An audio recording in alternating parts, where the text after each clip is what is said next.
Ano ho pala ang inyo pong basa dito na ito po ay na-archive muna sa ngayon? Sa inyo ho bang tingin, ito ho ba ay puwede pa hong maibangon kung sakasakali? May buhay pa ba itong impeachment complaint laban kay VP Sara in the Yes. Senate? Oo, dahil sinabi naman nila na it will be revived if the Supreme Court will reverse its decision.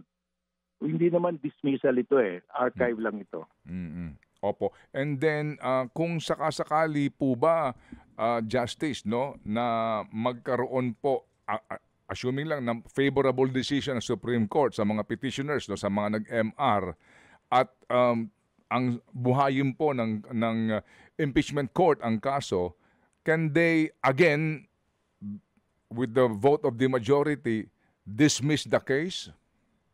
No, hindi. Dahil pag valid yung articles of impeachment, babalik tayo doon sa provision ng Constitution,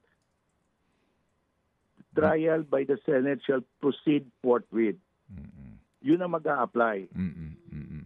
So, obligado sila to conduct the trial.